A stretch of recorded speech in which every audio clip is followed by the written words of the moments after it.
Ladies and gentlemen, welcome to It's Rainmaking Time. This is Kim Greenhouse. Really delighted to have Roni Bell Sylvester on the show today. She is the founder of Good Neighbor Law, along with her husband, and also an organization called Land and Water USA.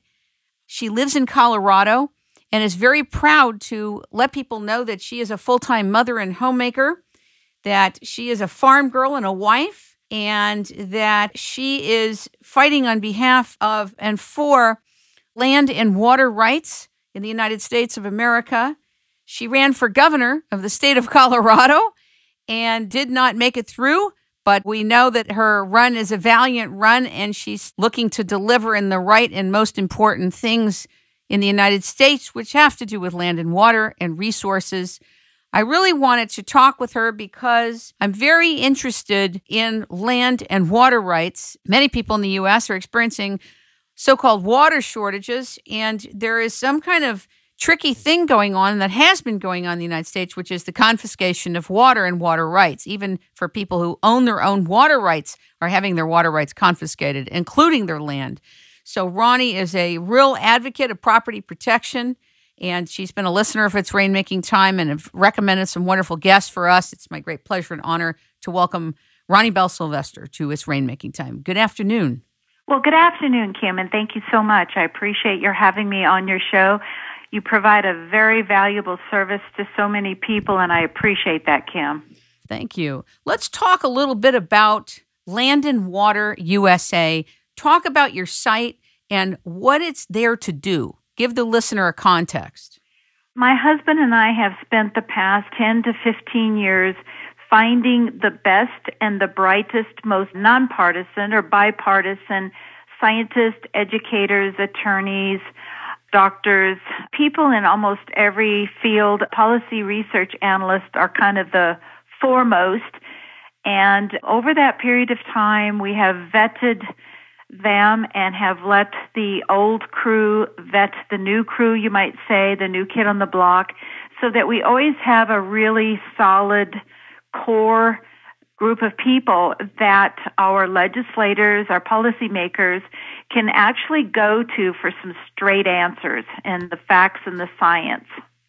I think that many people in the United States are so busy either struggling economically or trying to get ahead economically and prosper that a lot of things are just not focused on, such as water. And it isn't until there's an actual shortage or a declared shortage that people even start to think about it. What's your real position and your real take on water in the United States of America, including water rights? Share a little bit about that. Well, water rights, it sounds very boring. If you'll pardon the reverse term, it sounds very dry. But it is, in fact, probably the sexiest, most sizzling argument in the U.S. today because it is our lifeblood. It is the foundation upon which America has been built. And it's the reason that America is great because we have the opportunity to acquire and enjoy water as vested property.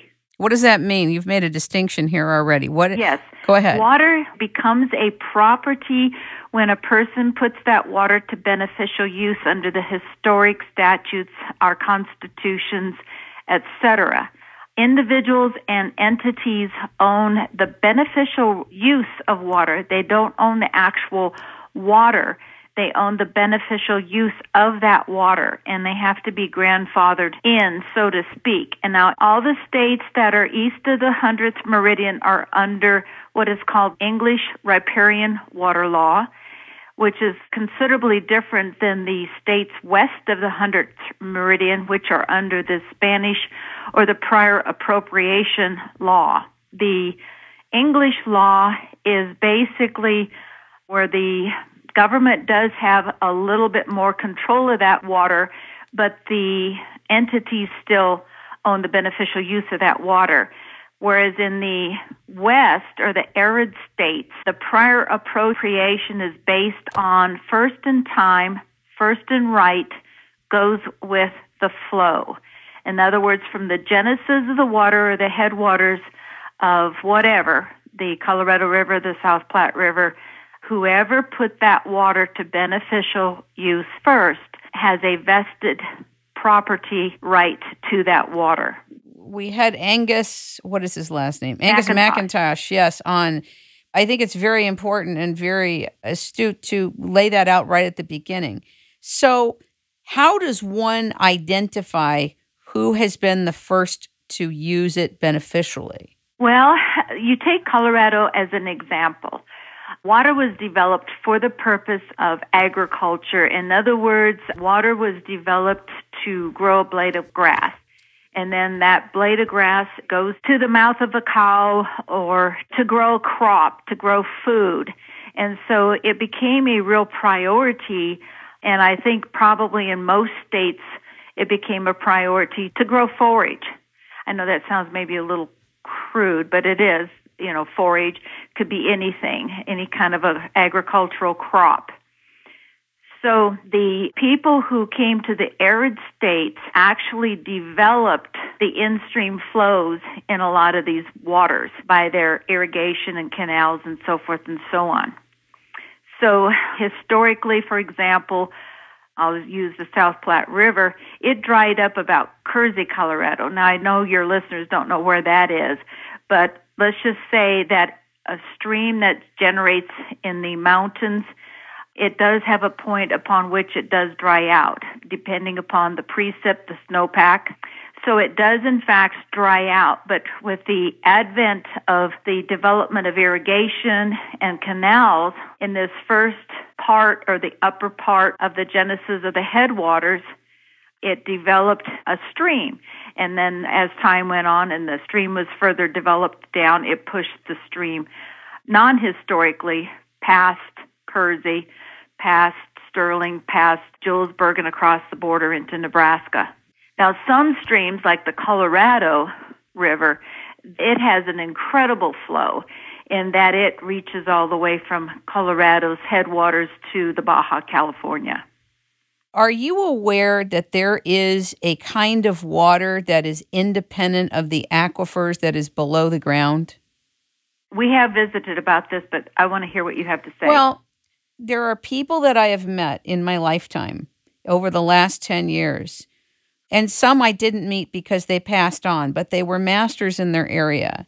They were dowsers, they were also drillers, and they were able to find water in faulted structures that have nothing to do with aquifers. In other words, water that's come from the rainfall or the snowmelt. And so, for example, as I am in California right now, you know, our governor declared a state of emergency here, as you know, because we don't have enough rainfall and snowmelt. So it's a tricky thing because I find myself angry because I know that there is plenty of water in California, that California does not need to borrow, steal, take water from anywhere. What I found out and what these people found out over the last 100 years is that the knowledge of this is very political because the water municipalities do not, and the powers that be, do not want the public to know that there's this much available water. It's kind of like creating a shortage of something so you can use it. Okay? And this is done in commodities. This is done with products where you create a short on it so that there's a bigger demand than there is a supply. But the reality is, and I can prove this on camera, that most of the geological cycle, as it's been translated through the universities, that there's new knowledge. It's actually ancient knowledge, but it's new knowledge. But unfortunately, because drilling is big business and water is big business and very political, drillers get paid to drill whether they find water or not. So if you bring in, let's say, a tool like dowsing, and you say, look, we know you're used to going to the right to drill based on what the geologist tells you, okay? But sir or ma'am, if you keep drilling the way you're drilling, you're going to drill a lot of dry holes, which are very expensive for the customer. We want you to go 100 yards to the left. We want you to drill straight down 200 feet. We want you to stop. And that's where the water is. And this is the pressure. This is the amount. This is what's in the water, da-da-da-da. This is what I'm going through in California. I feel absolutely beside myself that I know what I know, and I know the people who do this and work with them, And our governor is telling everybody we're in a state of emergency when in fact the knowledge has been around forever. So I want to just disclose this to you on the show and to the listeners. The listeners have heard me if they've listened to the shows. But the reality is there's nothing like demonstration. So I'm on call to demonstrate what I'm talking about anywhere in the country or out of the country, because I'm not willing to have the authorities and the politicians tell the public that there's a shortage of something I know that there's a massive supply of. Well, Kim, that actually does make sense from a couple of different standpoints. First of all, it's my understanding that the water molecule never completely disappears. That's fascinating. Yeah. And then second of all, that would explain the incredible system of cisterns and so forth that they once had. I believe it was in Petra. I'd have to look it up. Turkey, in the high dry desert, the low dry desert. Libya as well. Libya, one of the reasons they went after Gaddafi was about water and gold. It wasn't even what we were being told. He owned one of the biggest water supplies that would handle water for Africa.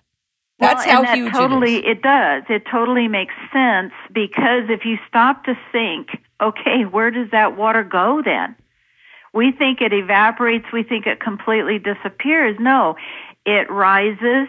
I don't know what the technical scientific term, but I'll just use a mother term. It redevelops and it comes back down again in the form of snow or rain. Right. And but that's what we're used to. See, those are the domains that you and I and the rest of the world are used to referring to when we think about water. So when you add the third domain, which is water that's deep underground, that is independent of the aquifers, it's inserting something into a paradigm. And the thing is, there's nothing like demonstration. Well, that would be really interesting to see, because there's an area where I get confused, and that is the difference between closed aquifers and flow aquifers and how they replenish. For example, right here, we're sitting on several different, not layers, but they span out, and some of them are considered as closed. It's my understanding that maybe Denver might be sitting on a closed aquifer, and then some of the surrounding aquifers are tributary fed and so forth and so on. And so I do get a little confused about that, because, again, where does the water molecule go? Well, that's a great question. I don't think I have an answer for that, but it's kind of like if someone sat down with us and said, look, we learned something really new about how to find and clean metals that's very different than the way the whole industry's been doing it for 50 years. It's like hearing that, because it's a critical resource. Everybody needs it. Everybody wants it.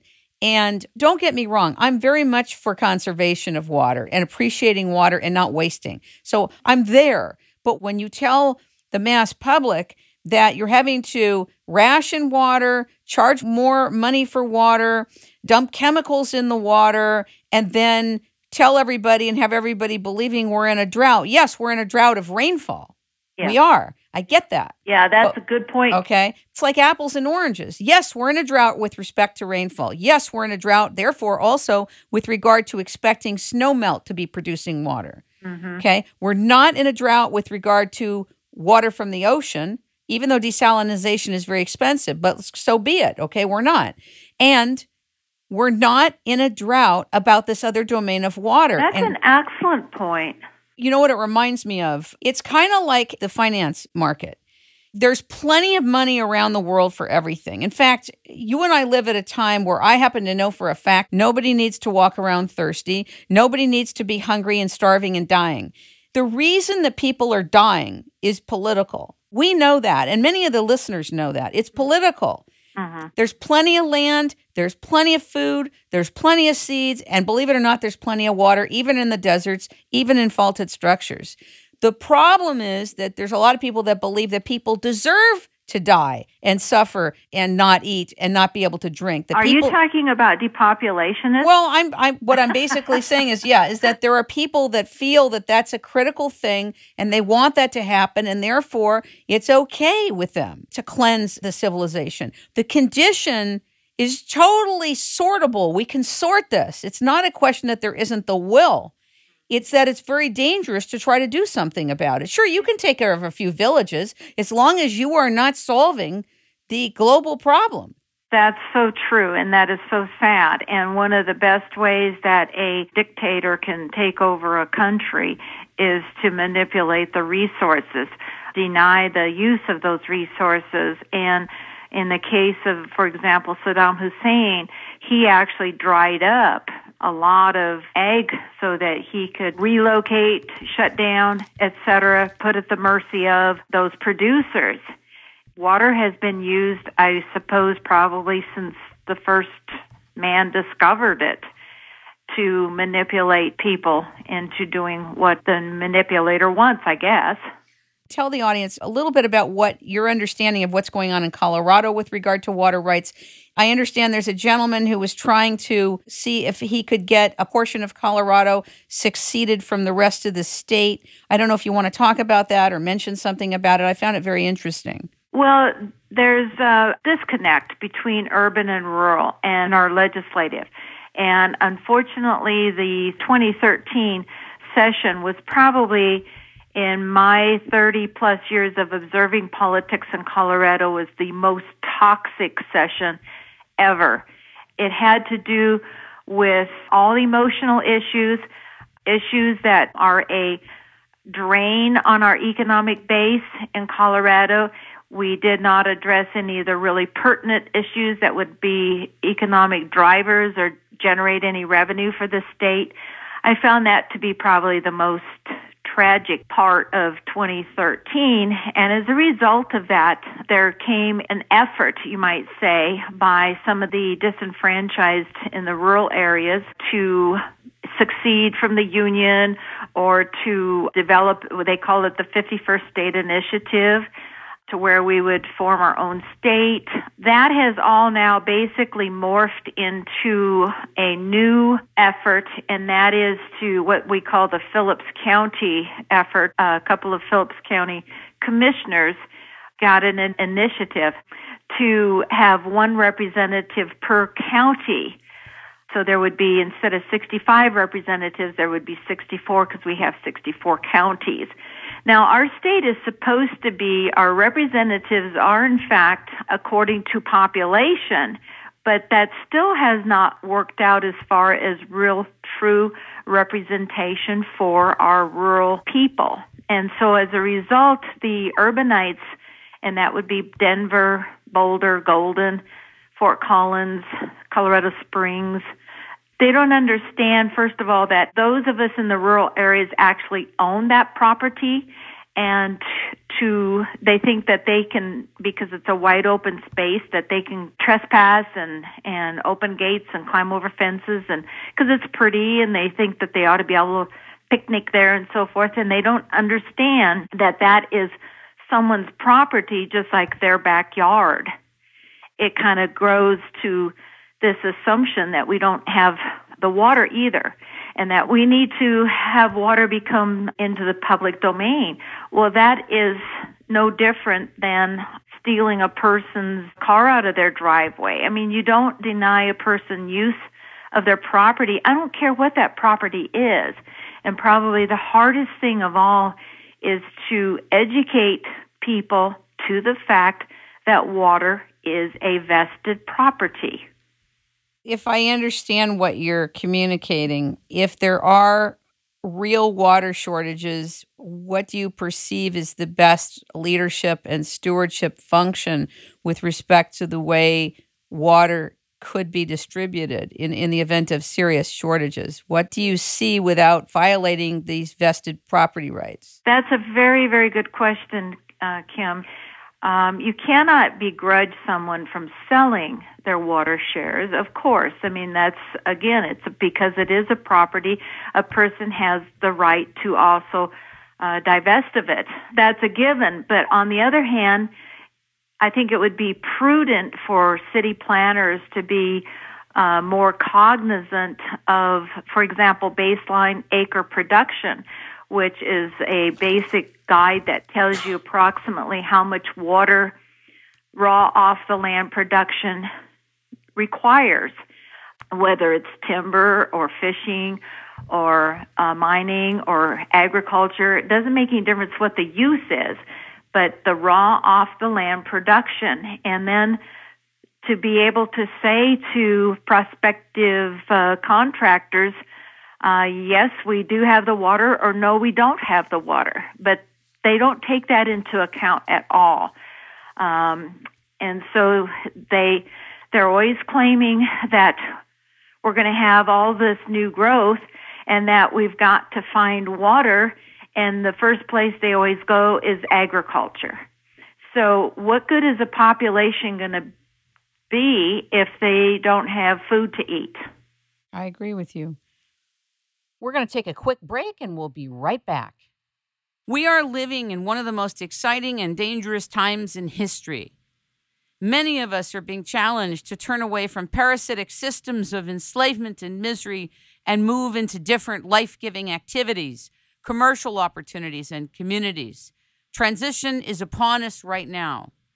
The seizure of the world's natural resources, the poisoning of our food, water, and air, and the total electronic surveillance of our lives is forcing many of us to develop new rules of engagement for being in the world. Doing business today is way more complex and nuanced. The electronic age is a mixed bag. If you want to live in a more humane world, don't confuse electronic communication with real relationships, or knowing who your neighbors are, or how they're doing, or the importance of sitting down with your family and having meals together. This is real life. Practically everything we've been indoctrinated to believe about life and work is out of touch with what's available to us today. New discoveries about non-locality and consciousness are not only mind-boggling, they are game changers that require us to embrace paradox and ambiguity. Beings and agencies that insist on using deceptive practices, protocols, and instruments for market and industrial domination will eventually realize they are at the tail of a riveting new industrial complex of markets, projects, and products that they never perceived. This new complex is emerging. Receptivity is a human imperative. Imagination is an agency of transport. The current behind the currency matters, and our children and future generations are counting on us to prepare the way for them. I'm Kim Greenhouse. I'm the Chief Executive Officer of the Rainmaking Company, a manifestation agency, a leadership agency, and a development agency. Feel free to call for our rainmaking services, both on an advisory and development level, 626-398-8652. And back to the show. Let's take a scenario, okay? Okay. Help me through a scenario so I better understand it and the audience can too. I come to Colorado and I work with my dowser and we pick a property that has water on it. And I make an offer and I buy that land. By law, do I have to now buy the water rights to it? Oh, yeah. Even if there's no aquifer? You have to purchase, everybody has to purchase the water, even federal. Federal wants you to think that under this waters of the U.S. that federal owns the water. That's not true. Individuals or entities or ditch companies or energy companies own water. And the person who comes in, for example, we have fracking here in Colorado. Yeah. All right. Those energy companies have to find that water first. And then they have to find out who owns it. And then they have to make an offer for that water use. They have to also go through a change of use. If it's already in agriculture, they have to go through a temporary change of use to industrial, that type of thing. And at least finally, one good thing that they are doing is they're basing these on leases or temporary agreements instead of a permanent buyout. Where we really got into trouble a few years back is that people were just outright selling their shares instead of just leasing it. And so the end users weren't getting delivery of their water, which was, it just created a huge huge mess, and then everybody ended up in water court. And why we even have water court is beyond me. I didn't even know we did. Tell us about that. Well, to me it's a kangaroo court, and I have told our governor that, so I feel very comfortable in saying that on radio. Because it's kind of like family court. Anything goes, and then the judge makes a decision. There aren't any clear-cut defendants or plaintiffs. There's no opportunity to really present evidence or cross-examine witnesses like in a regular court of law. So does that mean that judges can be paid off by any... Yes, ma'am. Okay, all right. That's unfortunate and very sad. What do we call that water court? That's what it's called, water court. Is it only unique to Colorado? Yeah. Well, no. I think other states probably also have water courts. And to me, that's what has absolutely separated people's thinking from thinking that water is property. They think, you, as I just told somebody, we don't have backle courts. When somebody takes your backle, you go to a special backle court to settle it. And so that's where it's really gotten to be a problem. I had a sheriff tell me, who is a former FBI agent, tell me that when he was with the FBI, actually he asked me the question. He said, do you remember where the FBI headquarters was downtown Denver on Champa Street and across the street?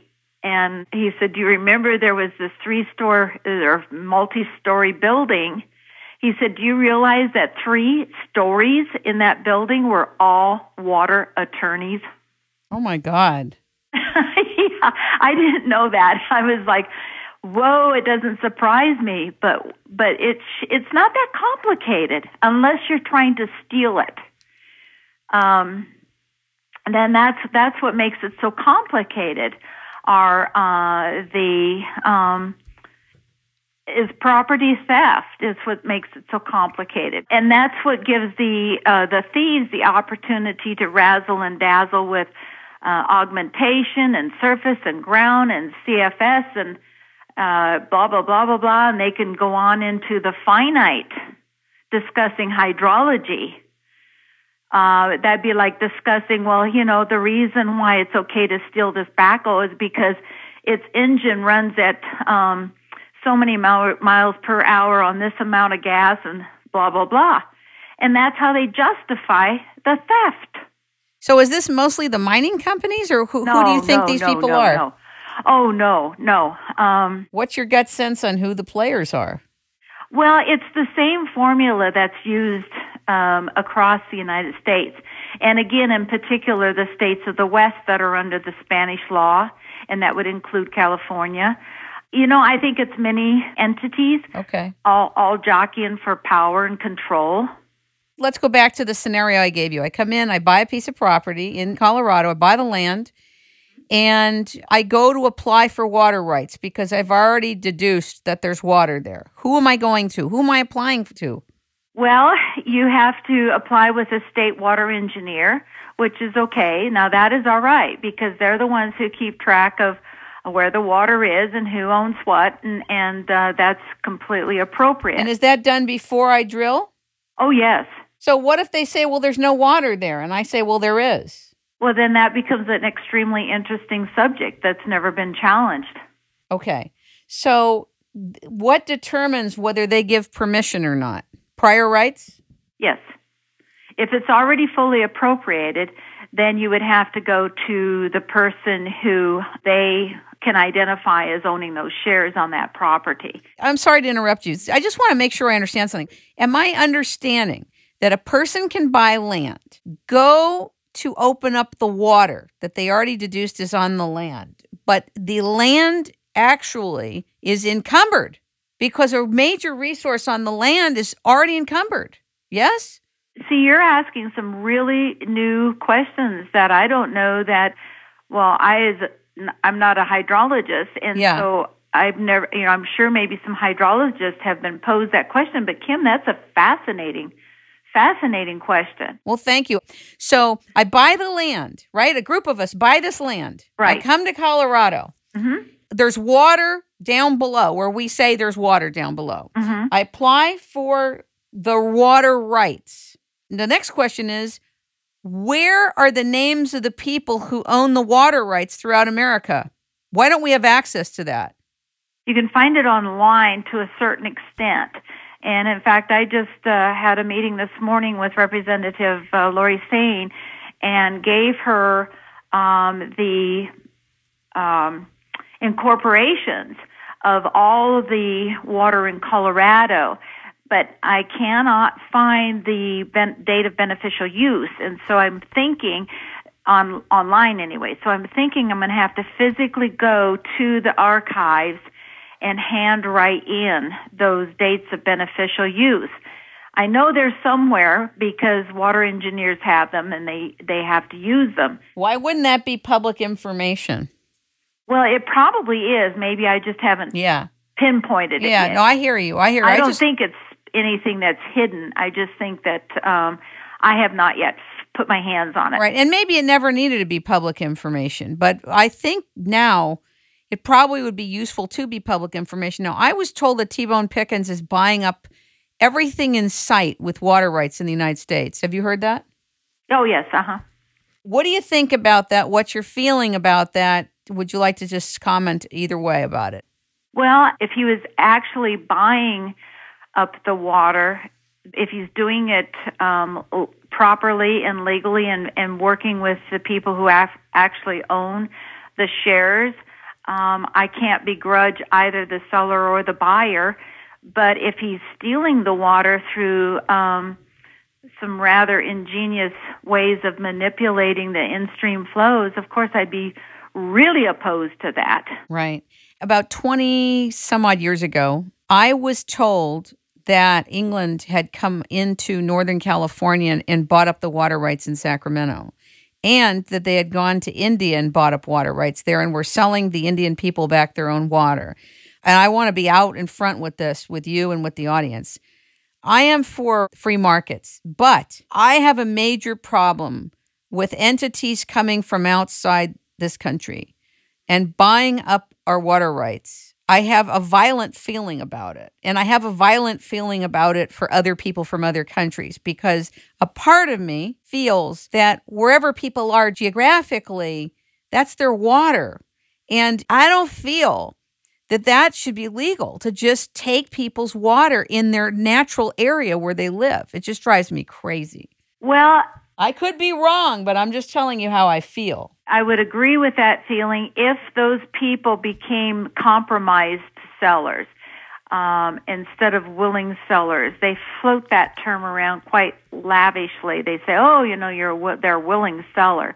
Well, no. What happens is that these outside entities will create an environment of hell for that owner. And then go in and make a deal with them. It's called a hostile takeover on Wall Street, and it's the same formula. Well, they will break them down until they're so decapitalized and so spent, both mentally, physically, and financially, that they have no other recourse but to throw up their hands and say, I give up.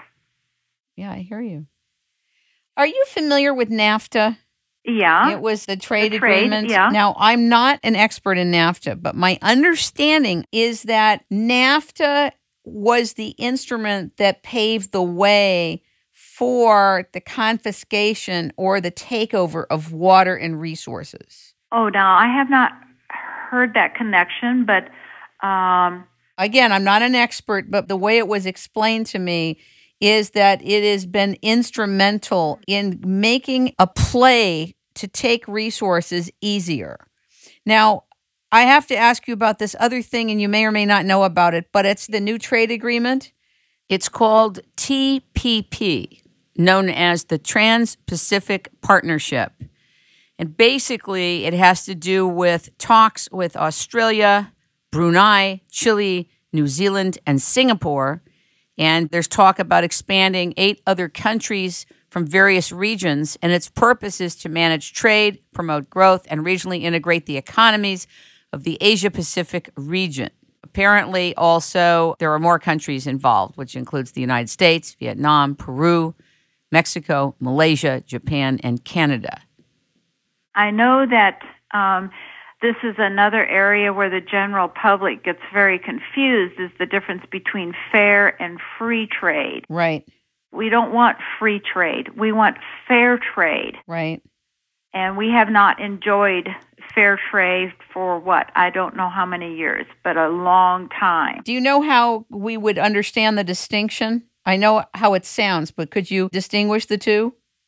Fair trade is where, for example, you have an agreement with that country on a balance of import and export with the proper taxes. Right. We have free trade agreements with countries that are importing junk and to our peril, because a lot of noxious weeds and a lot of our diseases and a lot of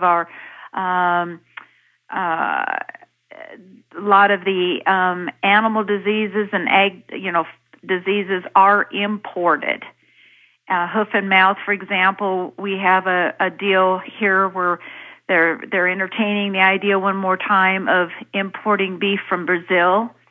And Brazil is not a hoof and mouth disease free country, like the U.S. has been hoof and mouth disease free since 1958.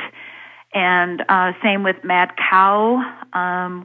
We do not have mad cows. I can't pronounce the long name of it, spongiform encephalitis something or other. Anyway, that is imported, has been imported into the country at the complete peril of the U.S. cattle industry. And so that's the difference between fair trade and free trade. If you were to put those conditions that had teeth in them, then that's fair trade. You don't just import everything from China and wherever and not have an opportunity to make sure that they're completely disease-free and that we can, in turn, export our goods to their country. I am under the impression, after doing research for several years, that there are certain appropriated areas where people from outside the country and entities from outside the country can come in, where they get tax-free for X number of years or pay very little money to rent or own whatever they have. And a lot of the foreign trade zones have been given away, just given. I find this, a part of it, abhorrent, that we in this country don't have access to the foreign trade zones, that foreign entities are being given tax-free business opportunities. It just bugs me. I'm not saying I'm right about how I feel, but it bothers me. Well, again, that's not fair trade. Right. See, that's completely free trade. That's where the burden goes on the U.S. Manufacturers and producers and so forth and so on. I mean, it's crippling so many of our industries, like I think the steel industry is a really good example of a gross abuse of trade. Talk about it. My dad, Lloyd, used to be in the steel business for like 40 years, and he was a salesman for the Gary Steel Company, and he helped run that company with the other owners.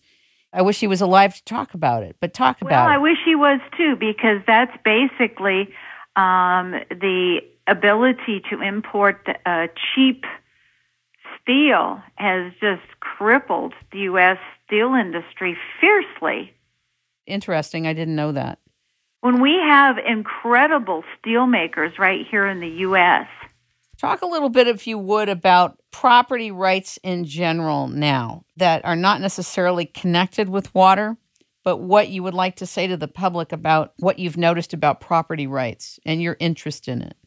Well, the biggest thing of all, Kim, is the fear level. People really need to get beyond this fear level of thinking that they don't have any rights and that the government is the everything, the omnipresent, know-all, provide all, and so forth and so on. We have to get back to the foundation of completely knowing that we are the government and that we are the one who make the determinations, and that we can start today by protecting our own property. There is not, no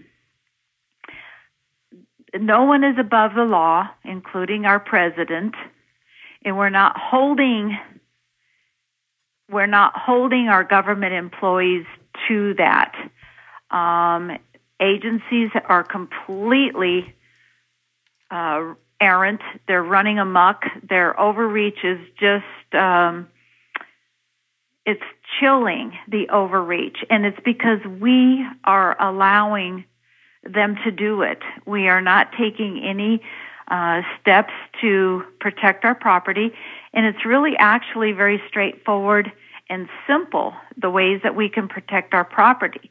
The first thing we should do is post a no trespassing sign, and one in particular that has no immunity for government parties, because no one can access your property without a warrant, without, for example, in pursuit of a criminal that they've actually witnessed crossing your property, or a fire. You know, there are those exceptions. That's a given. But generally speaking, no one can access your property without your permission. So that's where we have to start, is by stopping the EPA, the DOI, the USDA, whoever, from even coming on our property. I think we need to talk about the EPA because, you know, in my growing up years in the United States, I was under the impression, falsely, that the EPA was for the public benefit. And only in the last 5 years did I really get the overreach that this agency is, in fact, set up and doing something very different than we understand. Mm-hmm. And I'd like you to share a couple examples and really bring it to the public, how they function, what is occurring with them, what are they doing? Well, first of all, right out of the chute, I completely dismiss any agency that engages knowingly in genocide, and I consider the EPA as knowingly engaging in genocide in respect to the fact that they refuse to lift the ban on the DDT. Say that again. Okay. DDT is a safe, proven way to eliminate mosquitoes so that Africans, for example, don't die of malaria. Okay. All right? Millions are dying from malaria because the EPA refuses to lift the ban on DDT. Rachel Carson came along about the same time that Nixon formed the EPA in 72, 73, and Ruckelshaus was the first director of the EPA. And when Rachel Carson had her Silent Spring book, it was more like an opportunity to say, aha, as a depopulationist, we can just go ahead and let all those people die by banning DDT. The scientist whose first studies thought maybe DDT had some harmful side effects, soft shells on bird eggs and that type of thing, when he found further research found that it was safe, that it was all right, and that it was a great way to eliminate mosquitoes. I mean, heck, that's how they built the Panama Canal, for crying out loud, is by using DDT. And anyway, they refused to see the scientists. They shut the door on the scientists. They would not let him back in again, period. And so they have been banning DDT ever since. And then it's interesting, some of the big politicians and people like Bill Gates go in and do joint venture deals between the big players in the world, and they go in and they sell malaria medication. It's a farce. Well, it is a farce. And, those little nets that they tell you on television, if you just send $19 a month, we can put a little net over this little child's bed. And, all they need to do is go in and spray the DDT, get rid of the damn mosquitoes, and save millions of.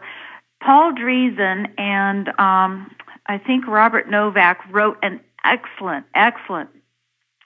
article called Greens Lie, Africans Die, and it's probably really one of the best overviews of that I have ever read. I haven't read it, but I'd like to read it. It's excellent, and that's where I have trouble with the EPA right out of the chute. To me, they lost all credibility by refusing to lift the ban on DDT. Well, I'll tell you, for me, when they lost credibility, and I don't even know what you know, when they determined that carbon dioxide is, in fact, a poison, that was it for me. Yeah, well. And they convinced the American public and the rest of the world that food for plants and something that we're made of is poison. I know. They completely confused climate science. They confused the whole understanding the difference between the different elements in the atmosphere. It's so mind-boggling what they did. But they are the police agency for the people in charge. Yes, exactly. They're a green environmental fake police agency, and they're doing the bidding of the people that have created the fake climate change. There is climate change, but it's not what people think it is. There's always climate change. I've done 37 shows on this. I even got a death threat for doing it. But no, I did. I was shocked. My first show. And I want you to know, and the public knows if they've listened to me, I am an environmental advocate, okay? And someone would have said, if they met me 5 years ago, oh, you're a green, my last name's Greenhouse, but you're green, right? You're green, Greenhouse. But the reality is that when you really peel back the layers and you look and you stay open, it's mind-boggling, the deliberate confusion of the public. Oh, it has been deliberate, and that's a good word, Kim. That's exactly. It's been very calculating. In Colorado, there's even it's called the Blueprint, and it's an actual honest-to-goodness business plan that some parties put together that they are executing to a T to manipulate politics in Colorado. It doesn't surprise me. Yeah, it's brilliant. I mean, it's brilliant. But you're right, it's deliberate. And the EPA right now is on steroids because now it's going to take control of all of the waters, what they call the waters of the U.S. Well, how's that? Wait a minute. Wait. How's that possible?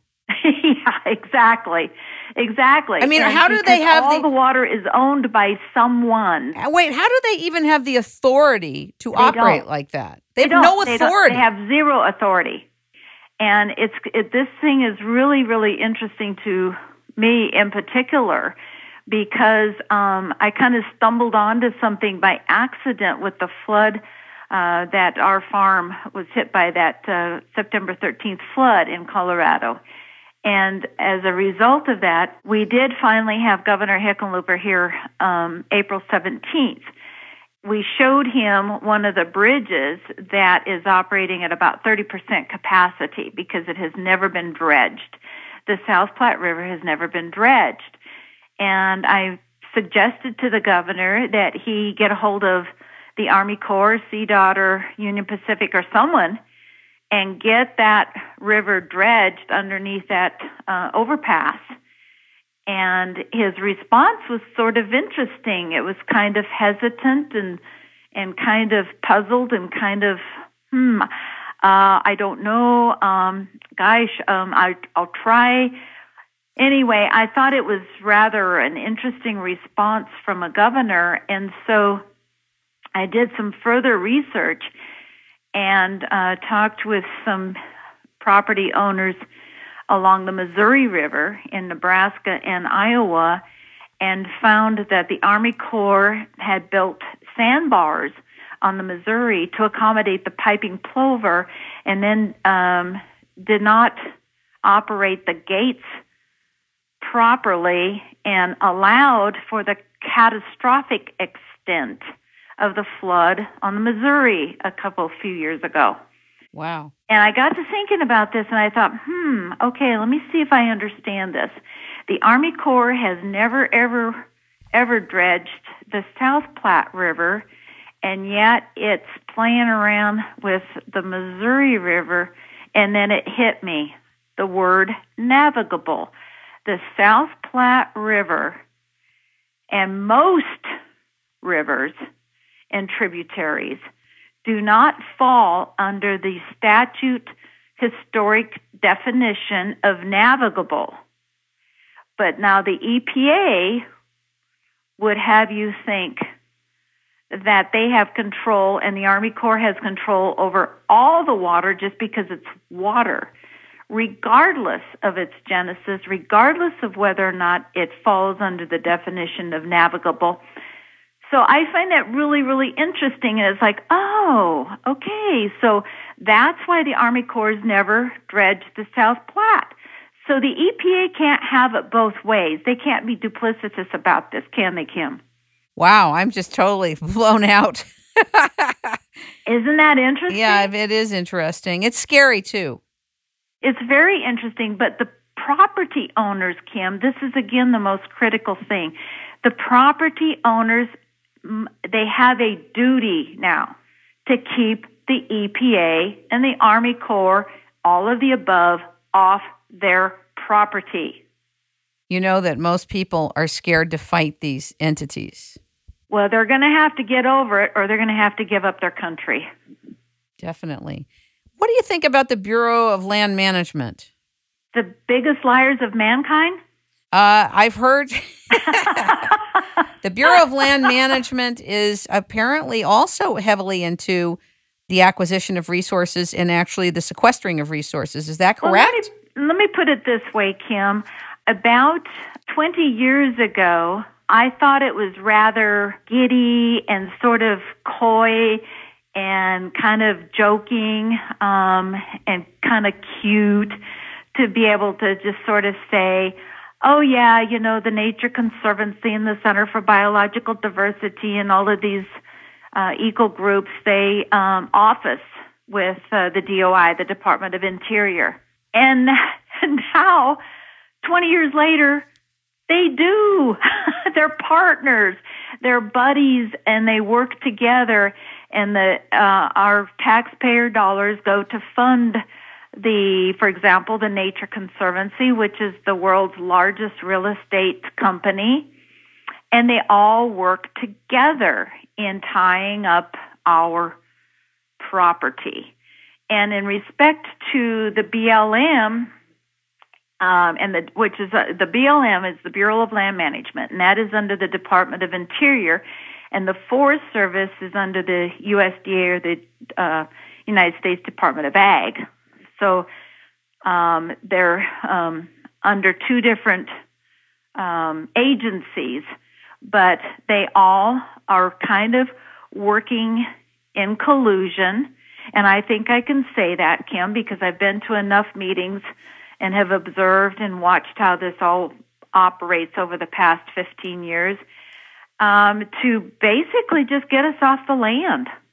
And isn't that been happening? A couple of years ago, I interviewed Karen Bud Phelan, the law offices of Bud Phelan, to talk about what's going on with the confiscation of the land. Is it worse than it was even a few years ago? It's on speed, yes. They have ramped it up, and they are going at Mach speed.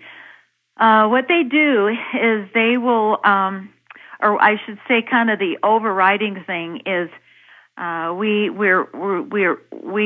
have strong suspicions that one of the reasons they're doing this is to collateralize loans from China. So they're not only tying up property, getting rid of property, private property on government land, but now they're starting to overlap onto private property, deeded land. And so that's why now they're finally starting to get people's attention, because before people had a tendency to just dismiss and say, oh, those welfare cowboys, those ranchers, using that federal land for free and ruining it and destroying it and everything, and they need to go. They need to get off the land, or like John Marvel with Western Watersheds, calf free and 93 and stuff like that. So they had this big push to just get all of the cattle grazers off the land, and they used the spotted owl very skillfully to shut down logging. And they use the Endangered Species Act, and they tie all of this together to essentially get you off the land.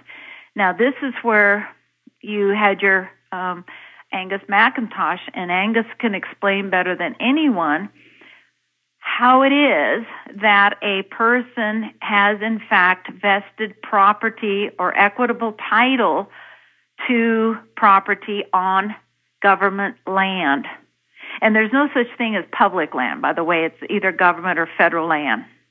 Isn't government and federal the same? Yeah.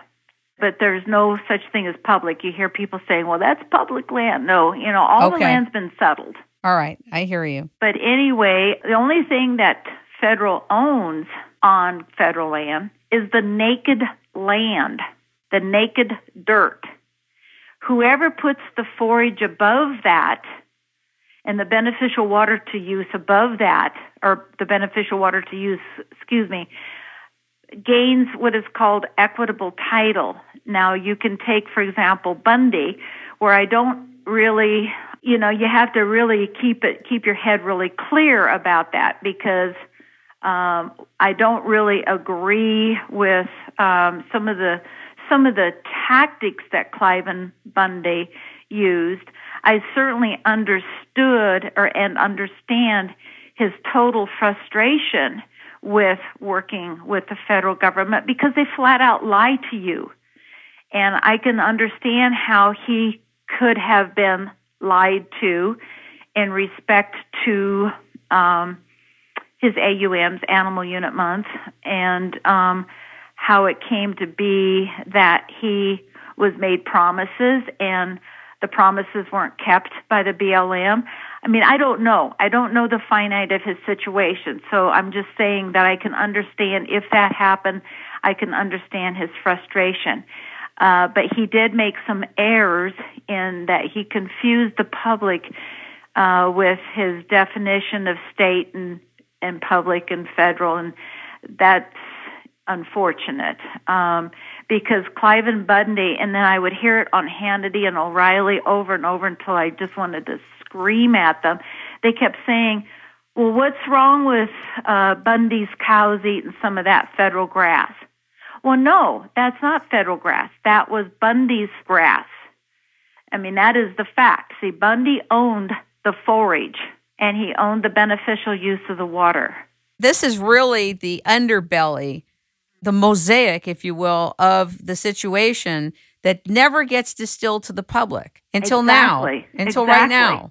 It's really quite simple to understand. It really, and I think the hardest part of people understanding it, Kim, is the fact that it is so simple. Well, let me say this to you. Most of the laws connected with property in this country and resources are not in the focus of the American people. They don't know the laws. They don't know the inner workings, and particularly when it comes to land and resources. I did a show on clouded titles about a year and a half ago. I did two shows, one with Dave Krieger and one with Dave Krieger and Ellen Brown, who wrote Web of Debt. Okay. I just interviewed another person who had her home confiscated in Colorado by a major bank. This woman had her whole life turned upside down. It was a total illegal forfeiture. How they got away with it, what she's doing, and the remedy she's now providing. She had to go in and learn securities, law, real estate, titles, the whole bit. Wonderful. I want you to hear it, look forward to that, because this is about the confiscation of over 80 million properties in the United States and how the banks are getting away with it. That means that you can own your own property and not know that it's owned by a bunch of investors in the back end who actually own it, and how MERS and other agencies in concert created a system, a virulent criminal system to go in and confiscate land and properties. Wow. It is an unbelievable siege that has happened. It's the worst virus that has taken place in the real estate industry in the United States.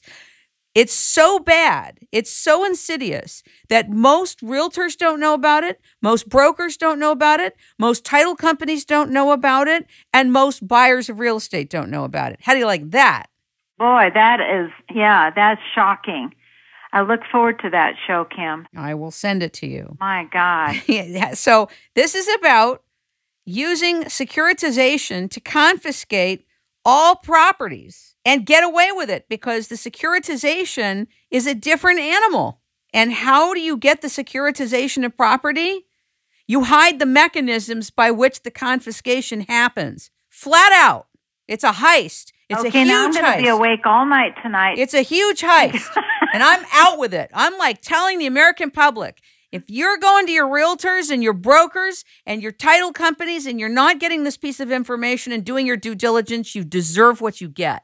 Well, okay, you said a very key thing there, too, is that if you don't do your own homework and you don't do your own due diligence and you don't take those steps to protect your property, then you will lose it. What's really tragic about that, though, is the ripple effect it has on your neighbor. It's on everything. Here's the thing. I've tried to help friends of mine who were buying properties, and you know how it gets. It gets crazy when you're about to just sign on the dotted line, right? Mm-hmm, mm-hmm. And you get an investment in getting it, right? It's an emotional purchase. Sure. It's like stopping somebody who's about to have an orgasm. It's pretty hard, okay? Yep. Let's tell the truth about that. Mm-hmm. That's what happens in these big deals in real estate transactions. People get invested, okay? Yeah. So if you go to somebody who's in the middle of a transaction and you say, look, you could buy this property and never own it and never know it. You need to go back and do some other due diligence. Very difficult, but you know what? I'd rather help my friends and people that I can be of assistance to than watch them go down, and 5 years later, 2 years later, 10 years later, they don't own anything. Gosh, yeah. Well, that's a chain of title, and we learned that really hard and fast here in the West. They came after us first, Kim. And that's why I think your domestic resource providers understand this scenario better than most, because the resource providers are the ones who have and need the land in order to produce the food, fuel, and fiber, if you will. And so we've been on the receiving end of all of this abuse for about maybe 40 years, or since the EPA and the ESA came in.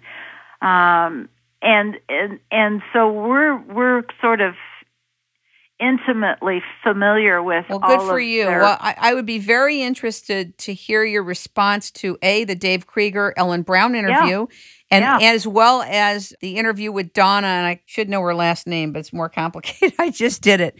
I'm in 2 time zones right now. I'm somewhere between Spain and United States, so I'm kind of verklempt. I think it's Steenkamp is her last name. Sorry, Donna. But that'll come out next week. Excellent. Yeah. I look forward to that. Thank you. Is there anything else you'd like to share with the public? Well, just one brief thing. When you, if you do own gas, oil, and mineral rights, make damn sure that if you sell your property and you intend to retain your gas, oil, and mineral rights, make damn sure that is so noted on the deed. Got it. Very good. It has to be in writing on the deed. It can't be in your title documents. I mean, that's not enough. I mean, what I mean is it can be in your title documents, but that's not enough. You have to have, I intend to retain my GOMs, period, on the deed. So that's my last word of advice. You're a very brave woman. I want to tell you that. You really are. Thank you. We are in exciting times, but we're also in very treacherous times. And for you to speak out the way you do, you're very brave. Thank you, Kim. Well, so are you, and I appreciate it very much. Thank you. I think this is the bravest interview I've done so far. Well, thank you. I hope I don't get a knock at my door. I'll Well, throw I hope water I don't on have them. any little drone mosquitoes on my windows. Thank you so much. If I do. You know, like my husband says, you know, what are you going to do? Kill me? We'll take a number and stand in line. Ladies and gentlemen, we have been talking with, learning from, and listening to Roni Bell Sylvester. You can reach her by going to landandwaterusa.com. Thank you so much for all the work that you're doing for the United States to help maintain a good quality of life and the integrity of this country. Thank you so much. Thank you, Kim.